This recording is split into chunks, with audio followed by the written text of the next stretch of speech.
One of the most important facets of any business is customer service.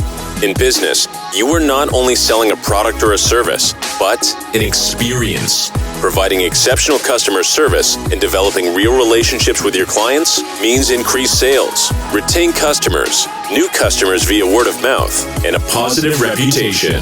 You're listening to the Focus on Customer Experience podcast. Benjamin Del Grosso gives you the ins and outs of one of the most underlooked aspects in business today. Improve your customer service and watch your business skyrocket. 2, 1. Now, here's your host, Benjamin Del Grosso. Hello and welcome to the show. Today we got PJ Reilly. We actually just recently met, but PJ, why don't you introduce yourself? Tell us, who you are, what you do, and yeah. So Ben, thanks for having me on. My name is PJ Reilly. I live in just north of Denver, Colorado, and I buy and sell vacant land. So I buy it from the original owner, and I go online and I sell it, usually at owner financing. I got started in this. It's kind of a strange, bizarre story. I was doing direct sales for kind of a long time, and I wasn't very good at direct sales. So I would buy and I would sell vitamins basically. So it'd be I'd go call friends, family, have them come over to the house, do the whole direct sales thing, and I was really bad at it. But I accumulated about $1,100. Yeah, dude, it was bad. I know what you're talking about, like where you invite people over, like the Tupperware parties thing. Except dude, it was exactly like that, and it wasn't a bad company, and I did learn a lot from it.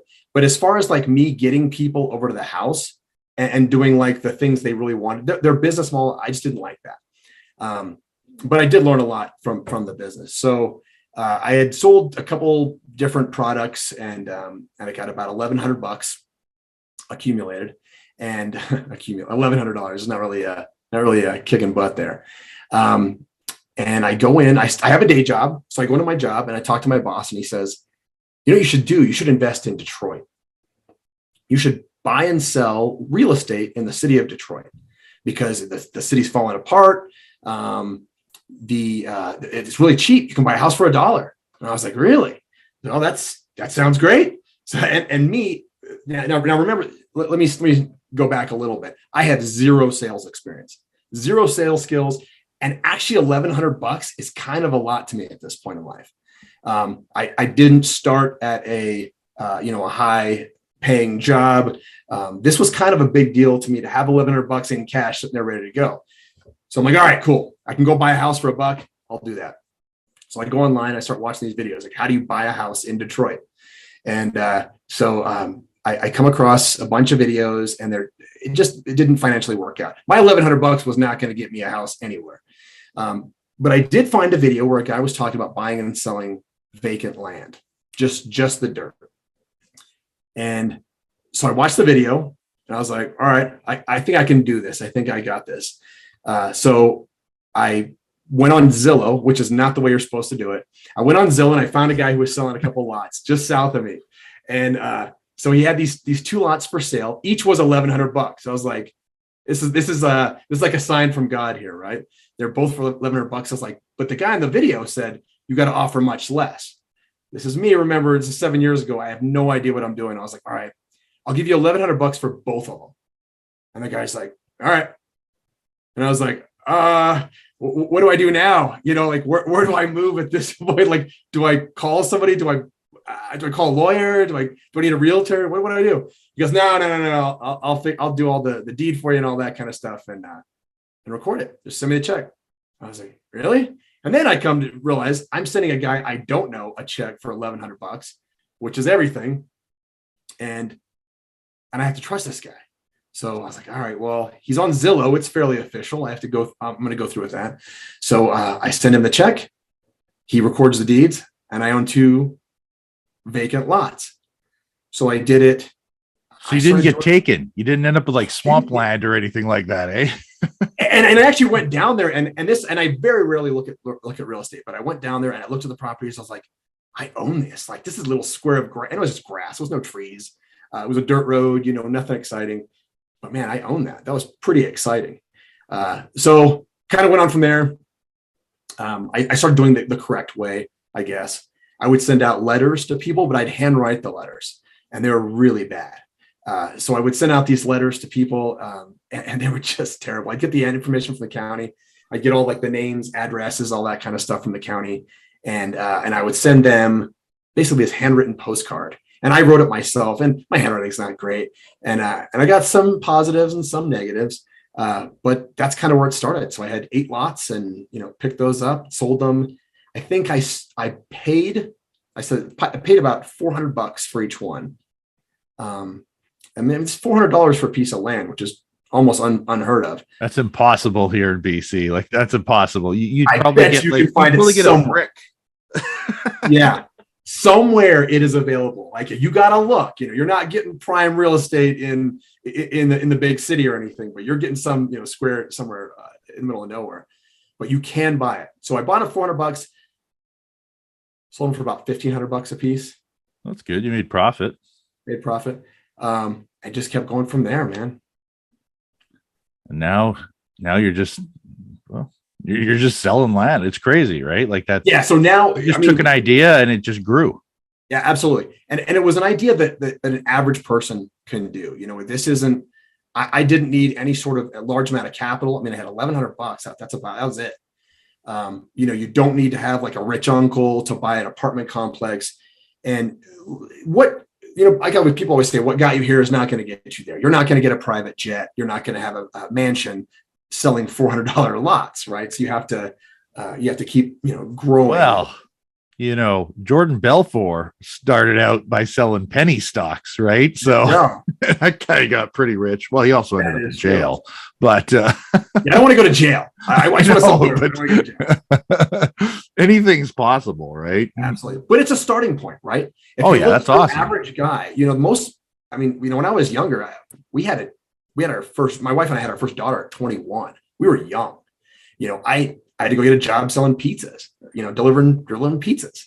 It wasn't, I didn't start off in a great position in life, right? My trajectory was probably government job, something pretty menial, just to take care of the family. So this type of business, and there's others out there, but this type of business, what really appealed to me is that I could do it. Whether I would be great at it or not, it was possible for me to start at a small amount of money and grow it to something much bigger.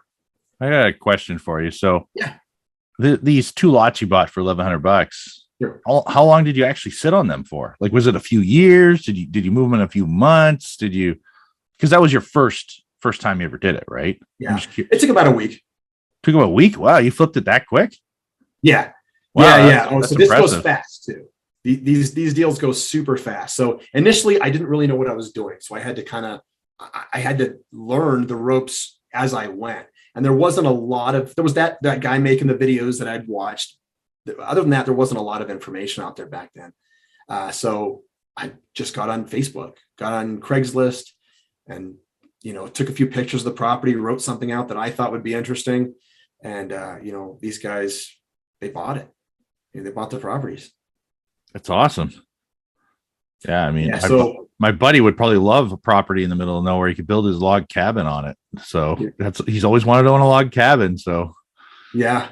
And that's a lot of people are off gridders that buy the properties from me.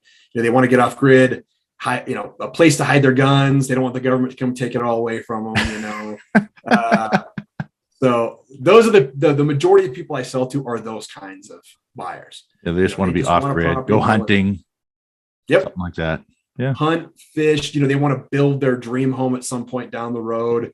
And some of them do. I just closed. Actually, I just sent off a deed earlier yesterday, the day before, where the guy he bought the property, he put in a driveway, he put in a house.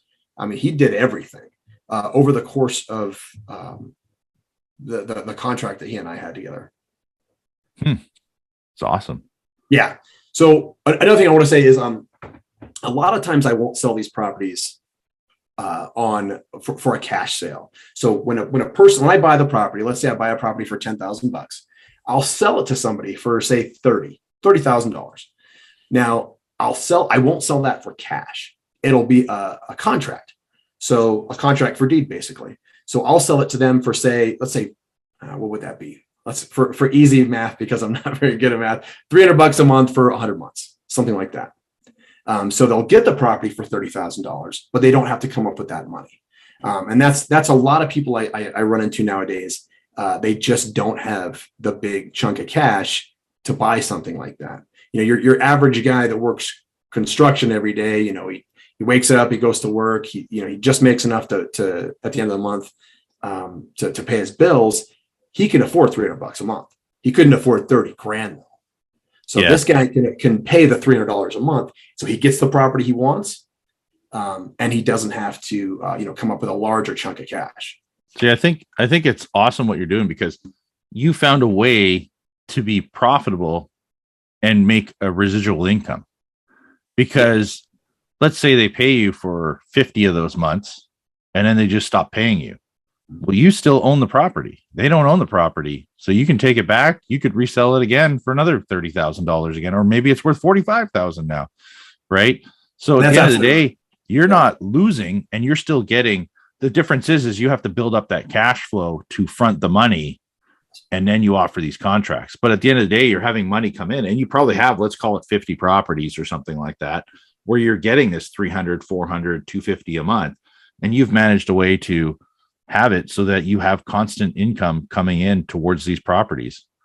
It's interesting. It's almost like you own an apartment building and you're renting out 100 apartments, but instead you're kind of renting out. It's like a rent to own for the land. Yeah. And absolutely. Kind of. And I don't have to repair toilets. I don't have to repair, there's no termites, there's no toilets. I don't have to repair anything. It is dirt. It's a square of dirt. If they want to make improvements on that property, a lot of times I won't allow them to until the contract's paid in full. Certain buyers, if they're buying like a certain property if I get a good feel from the person, I will let them make, some improvements. But it's all on them. They pay for all that. I don't do anything. I just sell them the dirt. Yeah. It's interesting. It's almost genius, right? It is genius, right? Never been called a genius before, but I'll take it. Well, it's a niche. Basically, you found a niche within the market that makes sense, and you're making it, because this is what the world's kind of going to now. Like, we offer Sezzle on the website, and I'm like thinking, like, really, people are going to use this? But okay, sure, let's give it a try. And Sezzle gives people 6 weeks to pay for a product. And to me, I'm thinking it's only like $200 or $400 for that dash camera. So 6 weeks, it's kind of weird, but sure, I'll give it a try. And people will buy these products, and what they do is let's use $500 for easy math. They pay $125 the day of purchase. 2 weeks from now, they pay another $125. 4 weeks from now, they pay another $125, and 6 weeks from now, they pay $125. Right? Yeah. So what happens is Sezzle's basically paying me. They take 6% of the deal. So I lose 6%, but it doesn't cost me anything to market, because typically they're pushing people to my website because they're making it easy to find me because of how they run their store. Yeah. But it's very interesting that there's tons of people. This is becoming popular. And I don't know if you've noticed on Visa, MasterCard, and all of them, if I go to Costco and spend like $500 or something, it'll say, do you want to set up a payment plan to have it over like 3 months for no interest, no payment? I'm going, what? Yeah. But it's giving me this option for, like, I don't know, they want to charge me like barely any interest. Like, I'd pay like $6 to have more cash flow. Yeah. And I'm going, I don't need it, but it's interesting. This is how quick people could get into debt by doing that. Because when I was young, I used to do that whole 90 days, 1 year, all that. Next thing you know, you're like, holy crap, I got like $600 a month in extra payments, and, all these things, like, oh, we bought a TV and we went on a trip somewhere and wanted this. But so you really got to be careful of your finances. But I think it's smart what you're doing. It makes sense, because that is kind of where the world is going. Back in the day, that's how it was, which is funny, because you used to go in and you want to buy something and everyone was offering financing. It was like everywhere. Yeah. And then it kind of went away. But I've noticed the last 2-3 years, it's slowly coming back again. And, if you started this 7 years ago, you're probably starting to see a bigger boom because people are going, oh, it's similar to a mortgage, really. Except and it's simplicity.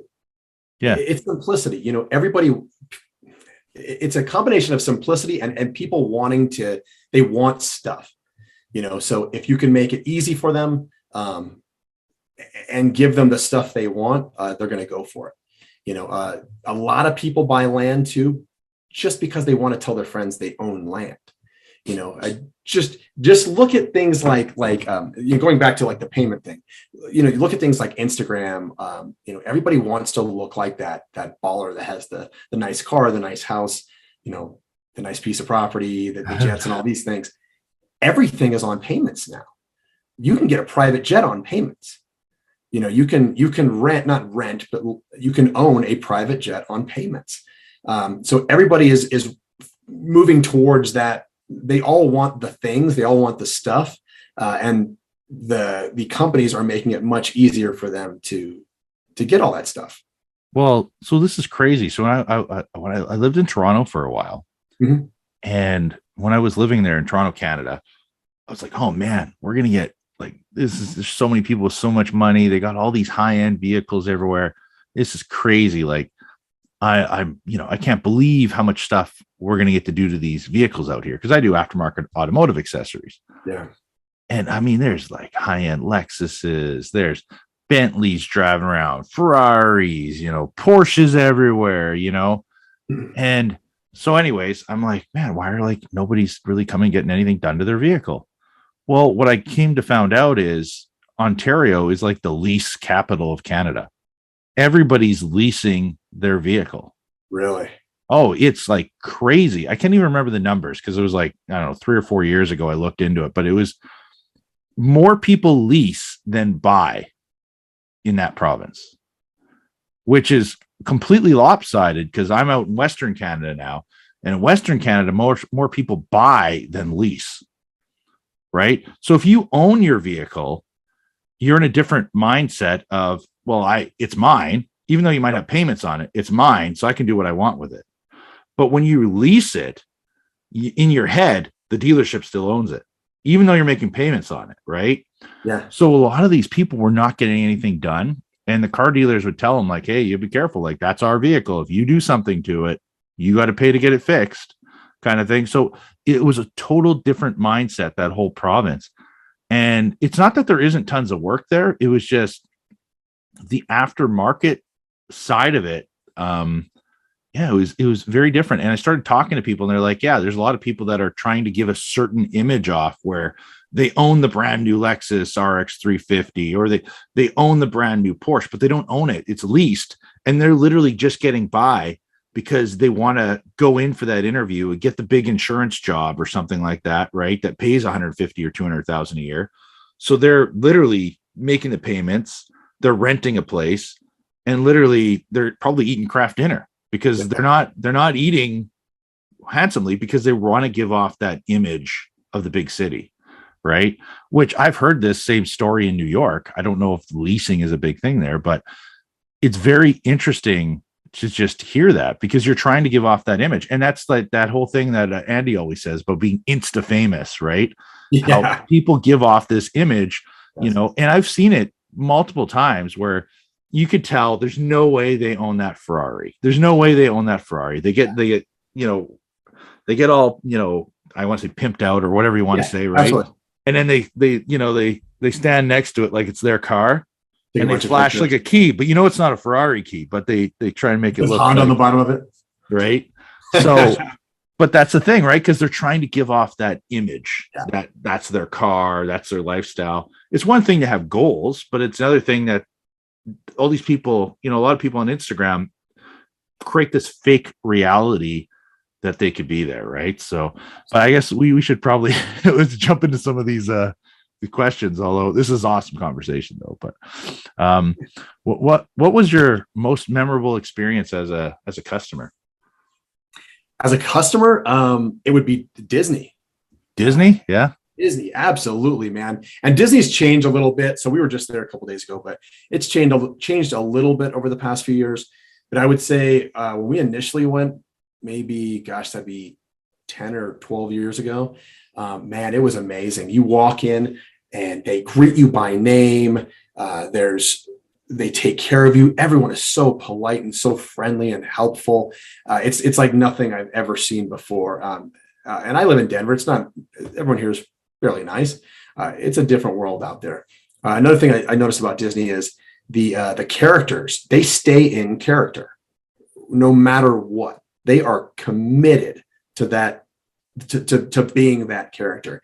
And I like that, and my kids really like that. They bonded with those characters. And so I would say Disney, way above anything else regarding customer service. So you stayed at the resort, I'm assuming? Yeah. Oh yeah. We've been there quite a few times. My oldest daughter worked there for a while. So we've been there quite a few times, but we'll stay on the resort. Sometimes we'll stay off, but anytime you go underneath that, Walt Disney World sign, you're going to get treated in a better way than you probably ever will anywhere else. Yeah, somewhat good. But so anyways, we'll get back to where, so Patrick said that his kid he brought his family or whatever to Disneyland. I think it was Disneyland, and he stayed at the resort and basically said like they were greeted the kids by name. They even had like individual bags or something like that in the room for them, like with toys and stuff in it. And he said, he was blown away. So same thing, right? And I've never stayed at the resort, but obviously one of these days I'll have to. Yeah, and I thought about the characters themselves in regards to sales. When you have a script when you're selling. You have a script, you got to stick to it. You want to stick to it roughly. They are the epitome of that. Those characters stick to that script and never deviate. You can try to get them to deviate. They will not deviate. They will not. You can ask them, any questions you want. They will answer as, Belle or Cinderella or whoever the character is. They won't deviate from that at all. Interesting. Yeah, no, it's awesome. Yeah. So when you look around at the world today, what has stood out to you as the biggest change in how we interact as customers? I think it's the obvious answer is technology, but it is technology. But I think that's a good thing too, because of simplicity. When I have a question about anything, I can just go online and find my answer. Now, it also has its downsides too, like we were speaking about earlier. Technology has its issues when you have your political issues and all that. But I think technology is absolutely the biggest thing that's changed recently.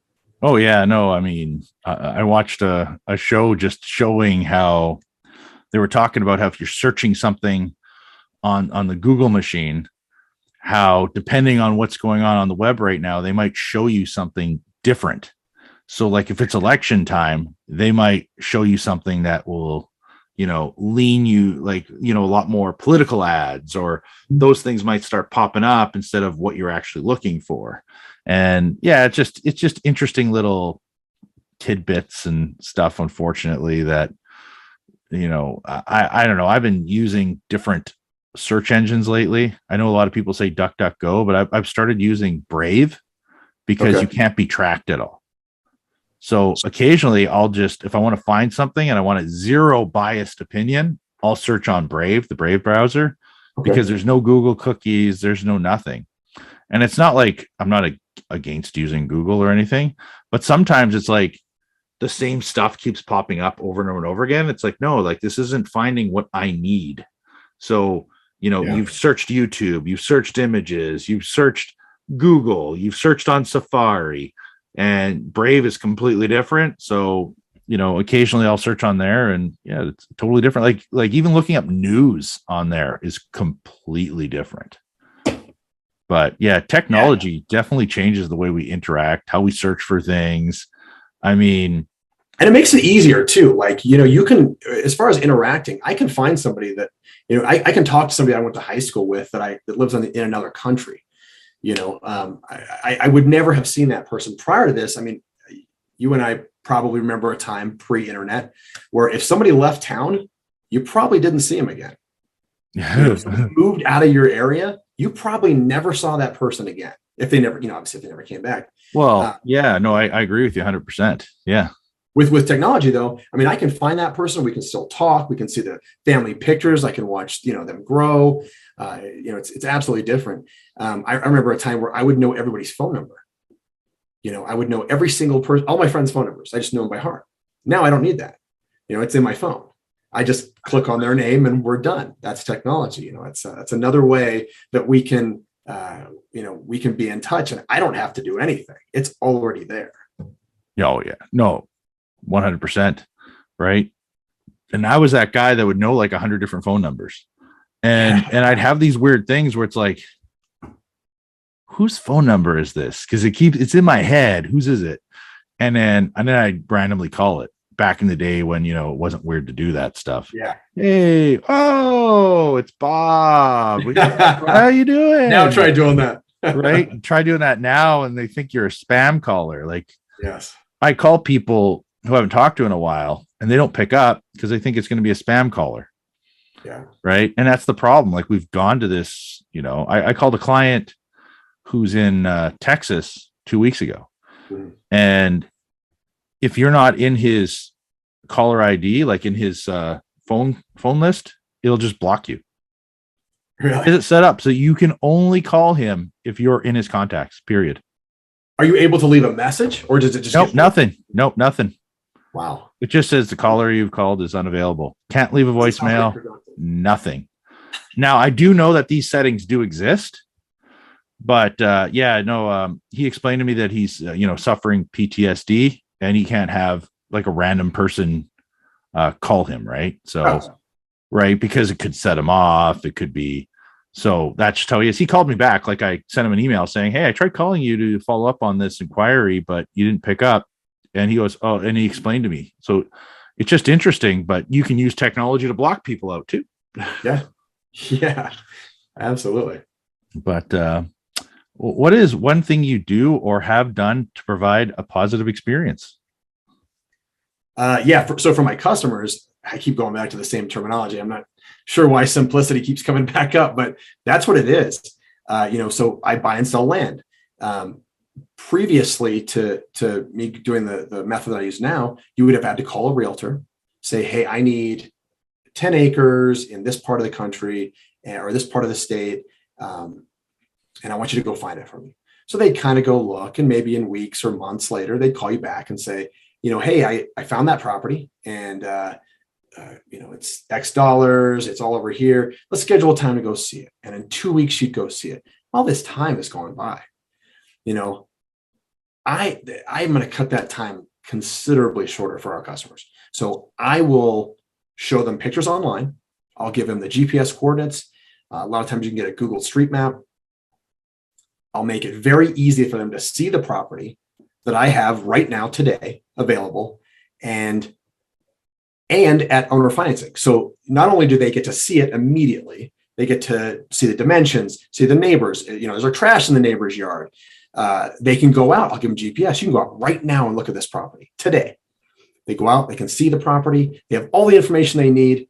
Plus, I'll give it to them for a fraction, for monthly payments, for a fraction of the price that they would have to get if they went, if this were 30 years ago or 20 years ago, or even if they go online and buy a property right now. If they find a realtor and do it right now, they're still going to have to go through that process. So with me, it's faster and it's less expensive, just much easier for the customer in general.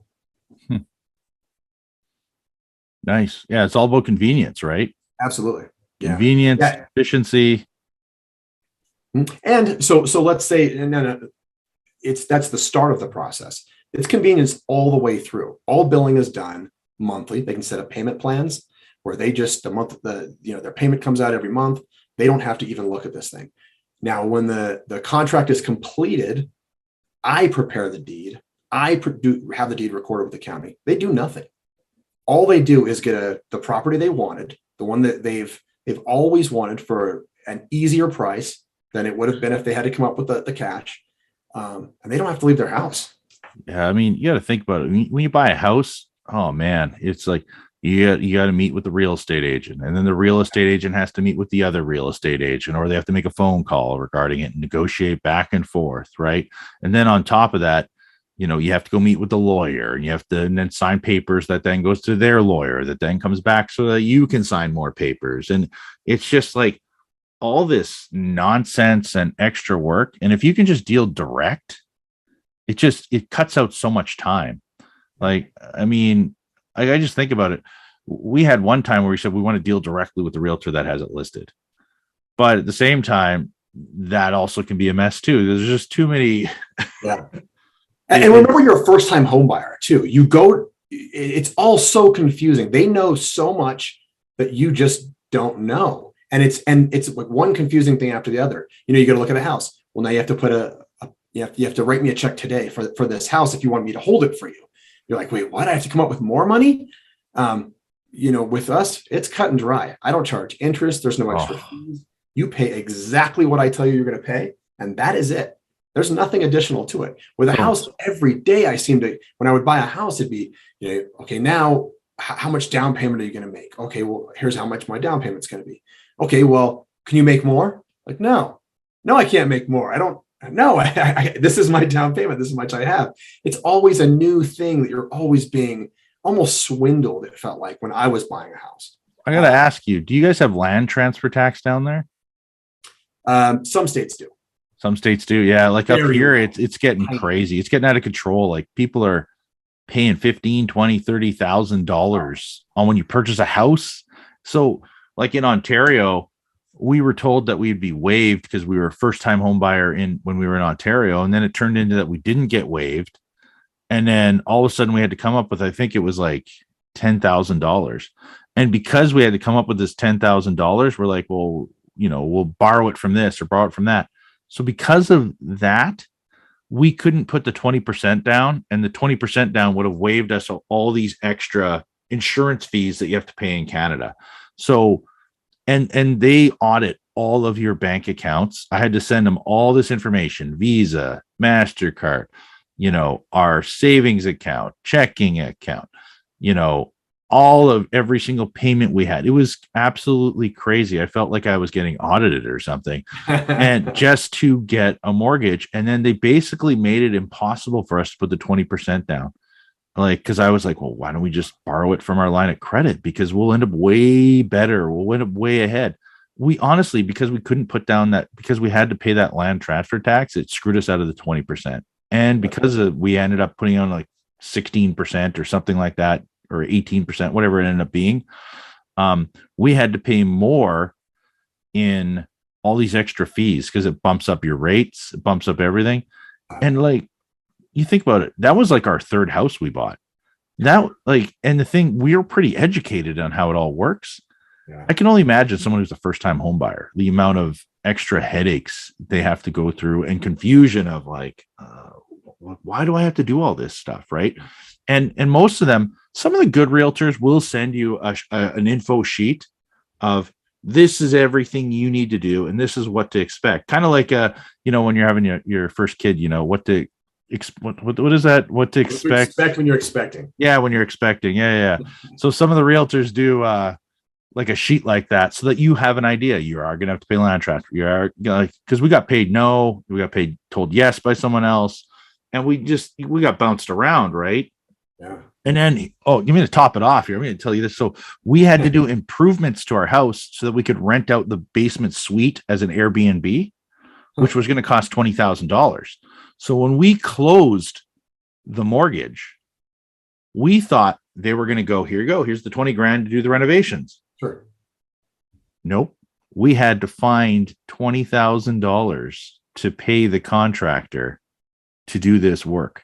Yeah. So on top of us already being stretched to the brim, right?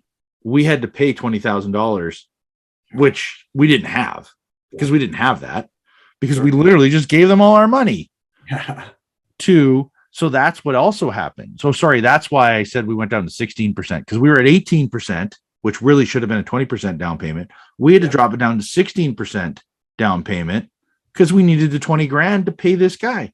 And once we paid him, then the bank released the 20 grand to us. But we don't know any of this. This is all getting told to us like last minute. On the fly. Yeah. Right. And this is the problem with people just expecting everything. And that's why, I've worked so hard just making YouTube videos recently, because I feel that sometimes I don't tell everybody everything. And it's not like I'm purposely like, hey, I want to mislead you. It's just, sometimes you don't know what their needs or lifestyle are as much as you ask all those questions. So I try and put all the information out there so that hopefully they're watching the videos, they're absorbing that information. And because you try and land everything. As much as I have a list of these are the things I want to hit, I typically always hit that list, but you never know. There could be an oddball, weird thing. Like recently I just had a client tell me, and it was awesome that they actually told me this, which was yesterday, saying, hey, blah, blah, blah, we want to buy these dash cams, but we rent our vehicles out to people. I was like, huh? Like we rent them out. Oh, okay. So then I was like, I've never even had anybody say this. I'm so glad you're telling me this. And then I said, what are you expecting a dash camera to do for that? And I had a whole different set of questions. Sure. Because I can tell you right now, I never would have asked that question. I never would even thought of asking, what is the purpose of your vehicle? Because in my opinion, your vehicle is for you to get in and drive it, to go to work, to go shopping, to go on vacations. I would never think that you're going to rent it out. You know what I mean? Yeah. You're right. So, absolutely. Yeah, it was just, you don't know. And there's no way I would have known if they didn't tell me that information. And I would never even ask a question like that. Now I might add into my questions, what is the purpose of your vehicle going forward? Because now that I've had that interaction, now I'm going to go, you know what? That's a good lifestyle question, because I could end up finding out that they're always renting it out they're always just borrowing it to a family member. And that's why they want it in there. And so, but we learn from our customers, right? Yeah, absolutely. You get new experiences from everybody.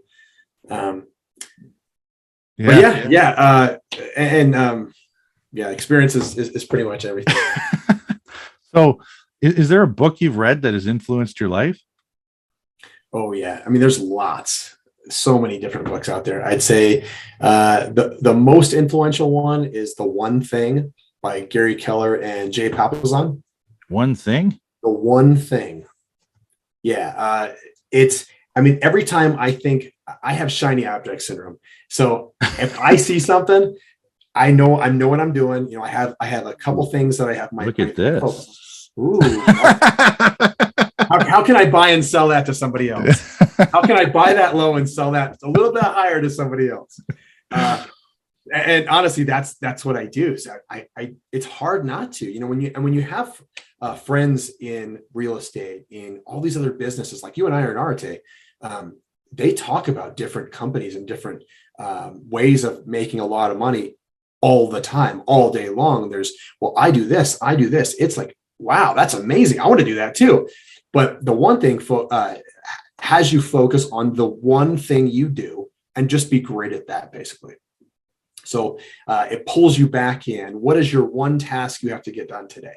What is your what's your one objective? And for me, it's buying and selling land, and for certain parts of my day, it's going to be buying the land. I have to focus on that one task, and that's it. That's the main thing I have to focus on. So I'll focus on buying the land. Maybe later in the day, I got to put some ads up, build some, marketing. That's the one thing I have to focus on. No matter what Ben says, I can't sell dash cams. I just can't do it. I want to do it so bad. I know I'm going to be a billionaire if I sell dash cams today. Whoa, I have to focus. I have to focus on selling this land today. And that's kind of what the One Thing focuses on. Just one specific thing. Another book. It makes sense. Like 100%. Like just to do a quick comment on that. I have so many people that are telling me, you need to sell backup cameras.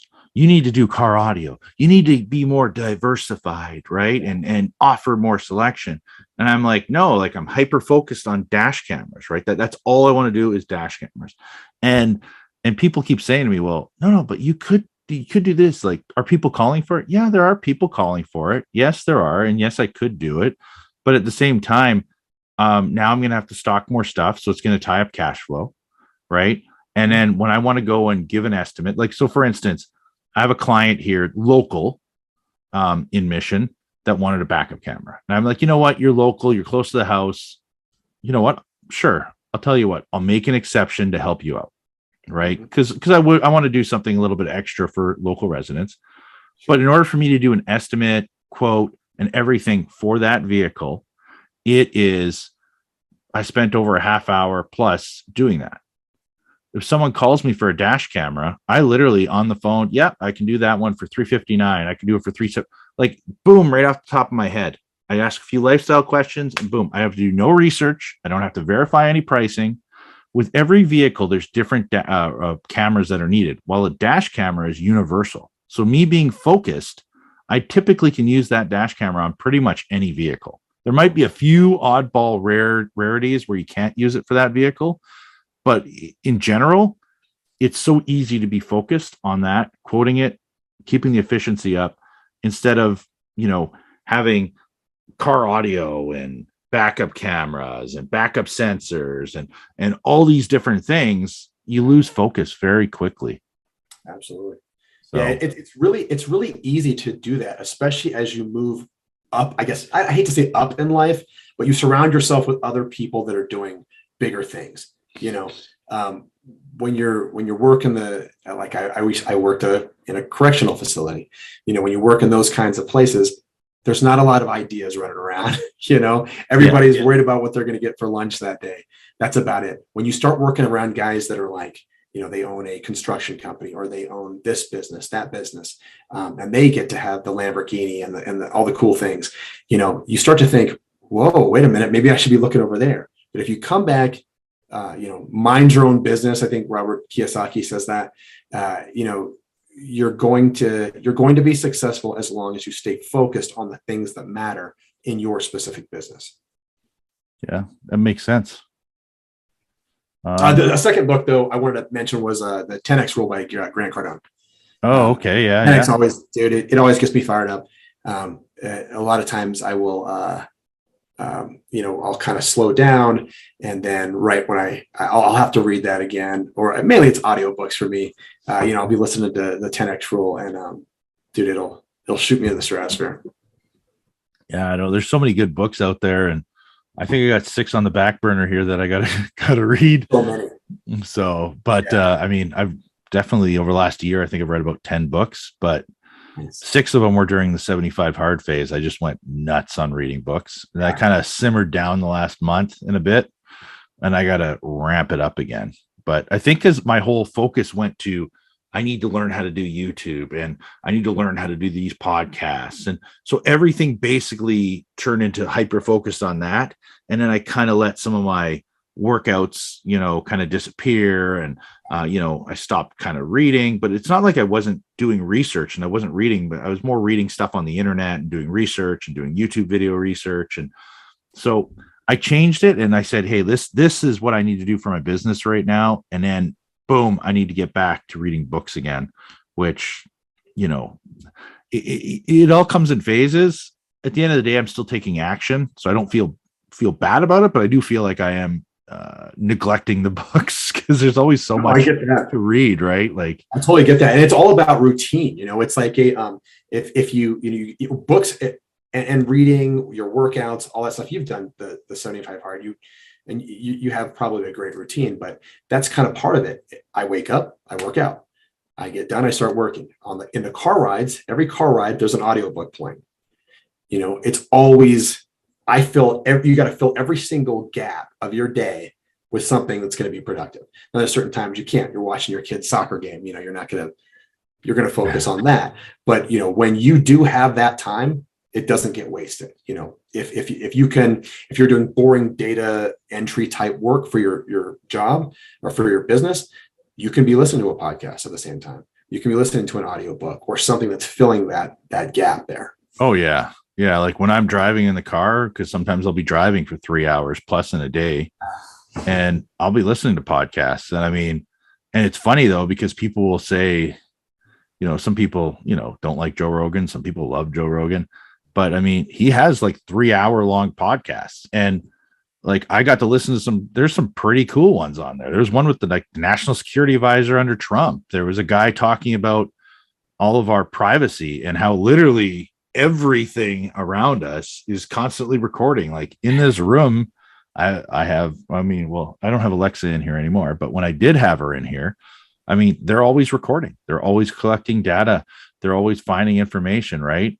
And it was just interesting to hear all that stuff. And it's not like I wasn't aware of it, but it's just interesting to hear the scientific data of how they're testing it, how they're proving that they're doing stuff with that information, right?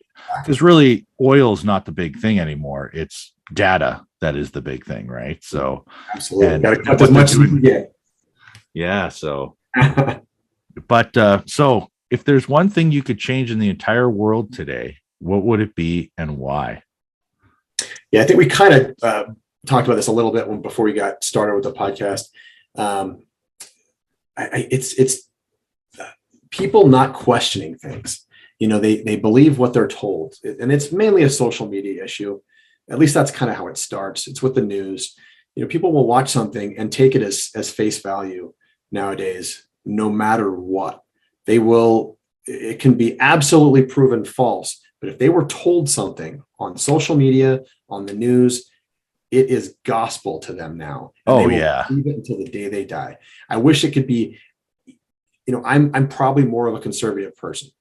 You know, I'd say socially liberal, fiscally conservative. That'd be a good description of me. But I'm willing to question anything. I mean, just because the guy I voted in said something doesn't mean it's gospel, you know. And today I feel like people will fight tooth and nail to defend something that they don't necessarily even understand themselves. Oh yeah, no, yeah, it's crazy, right? And that's the society we're in right now, because this whole COVID thing, you know, everybody's a doctor, everybody's a trained professional, and you know, we all have, I mean, I'm pretty sure we all have a certificate on masks efficacy or whatever, right? And you know, I mean, we all have our opinions, but at the same time, there's all this information from the media. There's messages from the health professionals. There's messages from social media. There's messages, you know, I don't know, in probably newspapers, because there are still some people that do read newspapers. And you have all this data, and then you have to use your critical thinking skills to go, okay, what's the truth here? Absolutely. And when you're watching a news program, and at the very end, they show you that it's sponsored by the drug company they've been backing the entire newscast. Yeah. You have to be able to think, wait a minute, that at least should require a little bit of thinking before I make a decision on what I'm going to do here. That should be common sense that should at least cause you to think a little bit. Well, but it's not.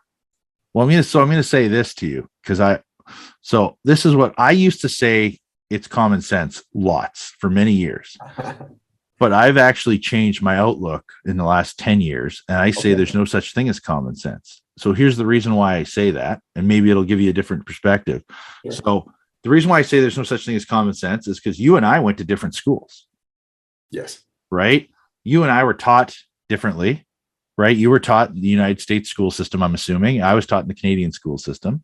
Yep. The other thing is there's probably different things that we liked in school. So for instance, social studies, I loved history. You might not have loved history, right?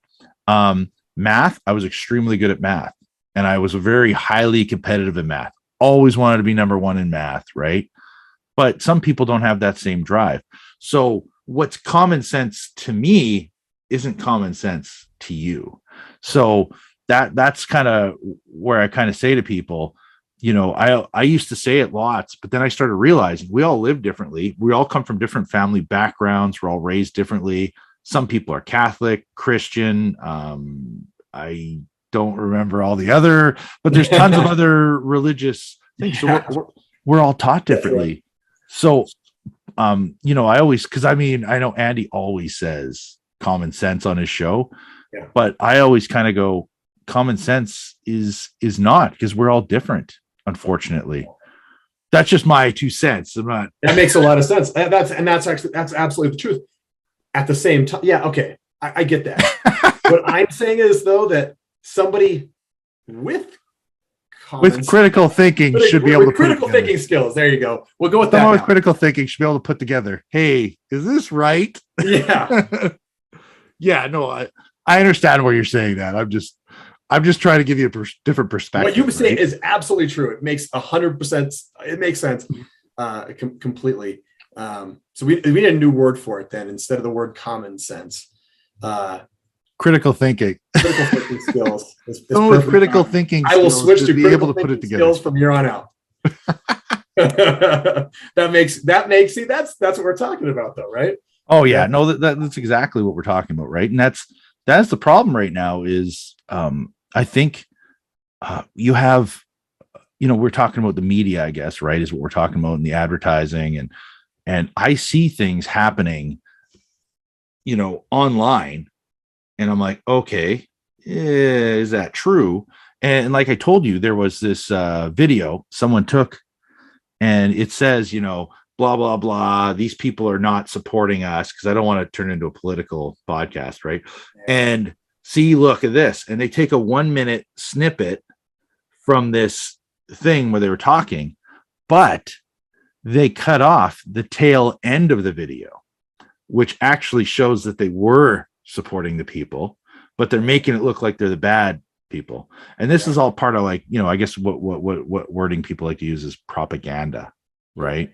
And that's the problem, is we don't know what they're doing. And like we've seen even during like the Trump campaign in the States, that people were literally putting him into videos and making it look like he was there, because we have the technology. And that's what you even said, is technology has changed the way we do everything nowadays. I mean, you see right now, I could take a picture of you and I, and we could be in San Francisco by the bridge, and taking a picture of us together. And you literally, there's programs where you could scrub out anybody even existing that was there that day in the background, right? Like, so technology has changed so many different things. Like, what do you mean that girl was there? She wasn't there. Look at our pictures. And anyone can do it with just basic software. You could probably add her in. Do it on TikTok or any of the little like Instagram, Snapchat, all these little things they use. They can do all these things with videos. They're like, how did you do that? Oh yeah. With an app for like $5.99, you can pretty much do everything. Absolutely. And you can make yourself be somewhere that you even weren't, and be like, here's my alibi. Look, on July 7th, 2022, I was I was right by the San Francisco Bridge. It's right here. Look at my picture. Look, it's right here on my Instagram live. You know what? I think that might make me Instagram famous. I'll put myself in jets. I'll have like I'll take out my truck and put a Lamborghini out there. I'll get rid of all the snow outside here in Denver, and I'll put sun, maybe some palm trees. You could do. I feel that might work. Top Gun 3. There you go. PJ Reilly. Yes. I'll have the helmet on. I'll be like ready to go. Yeah. What'd you do today? I flew a F-14 Tomcat outside of my house here in Denver. Honestly, with technology, things are endless. Yeah. Do you have any final thoughts or anything you want to say? Or I just I hope what I said with my business. I mean, I don't talk a ton about my business, but I hope what I said resonates with people that are maybe unsure of what to do. They have a boring day-to-day job. It's never going to get them where they want to be. They have a family. And I'm talking to guys and girls that are probably a little bit older, maybe 30s, 40s, 50s even, that never don't feel like they had their shot, kind of thing. It is possible for you to keep to reach the goals you wanted. Maybe you were, maybe you're young like we were, and you're working at Domino's and, flipping pizzas and thinking, this is never going to happen. This is my life. This is what I'm going to do. Those other people, they live a completely different life than me. It is possible to reach a lot of your goals through methods like this. You got to think outside of the box, things like buying a piece of dirt and selling it for 3-4 times what you paid for it. There's a lot of different ways out there, but what I hope is that, people out there that are in that position, kind of like I was, don't give up and continue to move forward. Yeah, no, and 100%. Like these businesses aren't built overnight. So if you think, don't be looking at Instagram and TikTok and thinking you're going to be a millionaire pimping around, driving a Ferrari and wearing, I don't know, Armani suits or whatever the big name is in suits right now. Right. Just because you've seen somebody, wearing it, right. And it was on Instagram. Building a business that you want to be successful long-term is not going to make you instantly rich in a year. And if you get rich quick, you're going to be rich quick for a year, and then you're not going to have anything after that. Yeah. It's going to sooner or later, it's going to fall apart because you have to have proper building. Now, there are a few, I guess, drops in the bucket. You look at somebody like Zoom, who we're talking on right now. Yeah. I mean, I finished watching a video on them about a month ago where what happened was they only had about 7 million people or something logging in a month or something like that. Which doesn't mean 7 million different people. It was just 7 million different logins in a month. So like next to nothing, or 70 million or something like that, to like 20 billion or 10 billion or something like that logins a month. And that literally took place in like 30 days. So their whole server crashed. Yeah. Everything they were trying to do to grow the company literally fell apart because everything they had, because I know I was trying to call them for customer service and they're like, sorry, we could only help enterprise customers. So, they're a company that went nuts, busy, overnight success, right? But honestly, you can't build your business depending on that. That was just total fluke. The pandemic happened. Everybody had to pivot. Absolutely. And they were one of the companies that profited drastically from it, right? But yeah, don't depend on that. But yeah, you have to go all in. You have to be committed to it. And if you're committed to it, after a year or two, you're going to start seeing success. You'll start seeing some cash flow. And then, hopefully at the 5-year mark, you're paying yourself something good typically. Yeah, consistency pays off so much.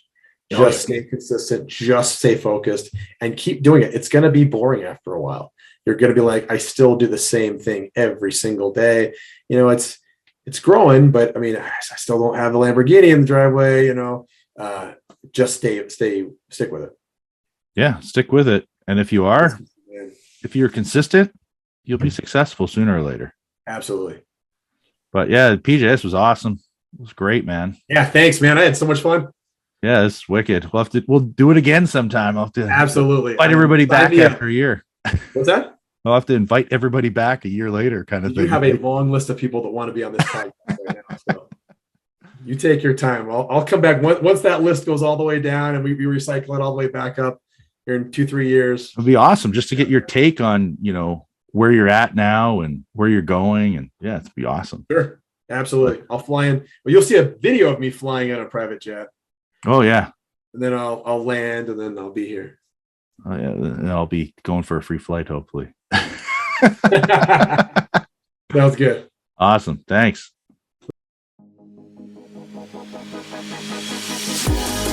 Thanks for listening to the Focus on Customer Experience podcast. Be sure to subscribe wherever you get your podcasts so you never miss an episode. For more information or to connect with Ben, check out Benjamin Del Grosso on LinkedIn, at Safe Drive Solutions on Instagram, or www.safedrivesolutions.ca online. We'll see you next time.